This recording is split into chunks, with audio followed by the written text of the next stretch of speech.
Hello, friends. Guess where I am? You want to see? Woo!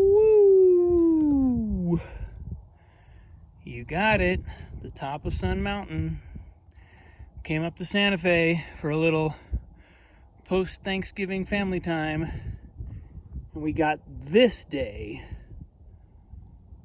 greeting us when we arrived. So I just couldn't resist. I'm going to get you situated here so I can talk to you. Couldn't resist. Taking a little jaunt up Sun Mountain. And as essentially invariably happens when I come up this mountain, I either get hit with an insight.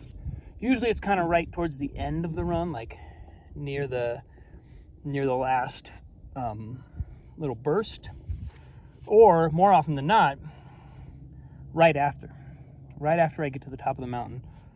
I relax, my body relaxes, I can kind of back off. I get greeted by this, oh, look at that, can you see that hawk? Maybe not. I think he's gonna fly right across the screen. There he is, that's a hawk. Look at that. Sometimes I just see hawks up here circling. But anyway, as it happens, when I do this run, I am hit with an insight of some kind, every time. And today, something showed up because it's been a while since I did this run, and I've been kind of just not quite as active at home as I sometimes like to be. And so the physical exertion of doing the run was kind of a thing. It was a little more than the last time I did this. And what struck me about it, though, was not just that I need to get back in shape, but that the act of using our bodies, I think I do a lot of contemplation and a lot of meditation around how to free ourselves from the mind, right? Because if we know anything about the mind, we know that it tends to dominate our lives. It tends to dominate our awareness. It tends to be the kind of like bandwidth of vibration that we consider to be reality. We live in the mind's bandwidth of vibration. Not all of us and not all the time, but by and large, and I would say much more overwhelmingly than would probably be optimal if we could really gain some perspective on all this. And one thing about physical exertion, and this is what was kind of happening to me towards the end of the run, and which then kind of culminated in a bit of like a kind of insight about it. One thing that was happening to me is when I get to a state of genuine exertion, I have to forget the mind. The visceral experience of being in my body, of using my body, of exerting effort dissolves the mind. And, I think that's not the same as transcending the mind. Transcending the mind, I think, actually happens in a state of meditation. In other words, our awareness doesn't drop back down into the body and sort of forget the mind, because we're still kind of we're just in a more fundamental level of awareness because of the effort or exertion that our body is undergoing. Transcendence tends to happen when we get to a place of meditation or simple kind of enlightenment awareness, where the mind may be there, but we can see it almost like from a distance. Like our mind is a TV set, but there's an entire room around the TV set and all this space, and we have all this distance. And what's happening on the TV, we know it's not real. That's what I would consider a more like transcended state. But it's still really helpful, and it's still really beneficial, I think, to let the body take over. I mean, Sadhguru talks about when people come to him and they want him to teach them about enlightenment, they want him to be their spiritual teacher. He generally puts them through several months, if not a couple years, of straight physical labor, physical practices, and just physical tasks, physical chores. Kind of like Mr. Miyagi in The Karate Kid.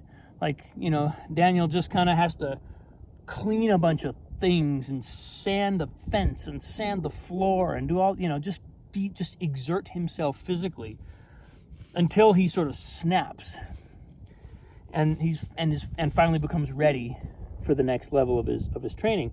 There's a sense of dissolving and just getting our ideas out of the way. And transcendence does that for sure. Meditation will do that for sure. But so will going for a run. So will going for a walk. So will anything that just puts us into a physical place and gives us a kind of, again, it's hard to beat this. It's hard to beat Sun Mountain when you've got, I'm probably looking, 100 miles? At least like 70 or 80 miles away here. That's really hard to beat because it's not only, I'm not just exerting myself physically, but I'm in touch with this rock, with the earth, with the desert, with the ground, with the trees, the hawks, the animals. And that's a nice gig if you can get it. But even going to the gym, when I'm not around here, I go to the gym. I'll do things that kind of, just anything to get me back into my body, drop out of the mind for a little while. And because even I find, even though I would say it's almost kind of going the opposite direction, if the mind is a kind of certain bandwidth, the body is almost like a more fundamental vibration. If you imagine man 10,000 years ago, they probably didn't have the problem. Very, very rarely did a caveman tell another caveman, hey, get out of your head, right? Probably didn't happen too much because they probably weren't in their head. Because probably the bulk of the relevant information in their lives was not highly complex cognitive information. It was physical, territorial, survival, danger, fight or flight, procreation, food, protect maybe a handful of other people who are kind of cool with me.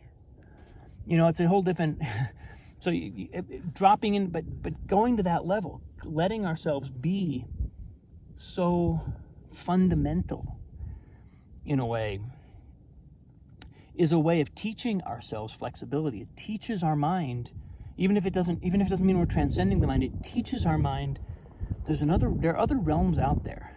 And a lot of times, I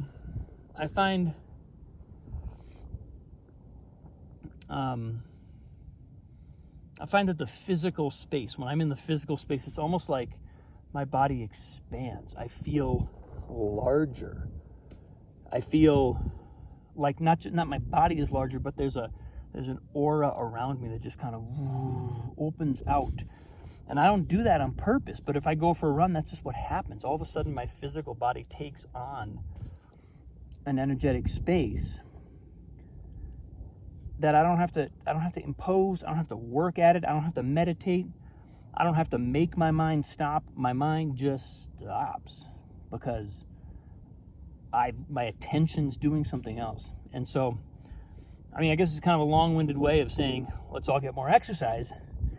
But it's more than that, because it's really a recognition of how this physical bandwidth of awareness and what it means to really get inside our bodies and feel that physical space, inhabit that physical space.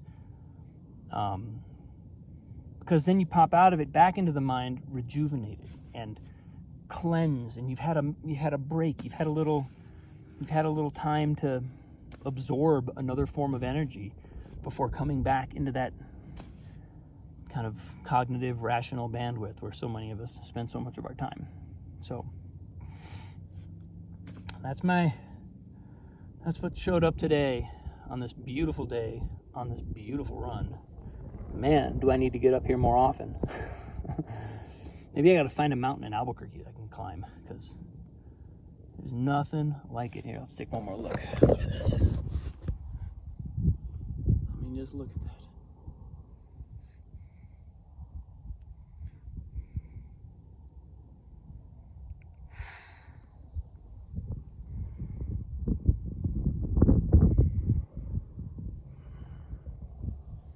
Thanks, folks. Much love. Appreciate you. Have a great day.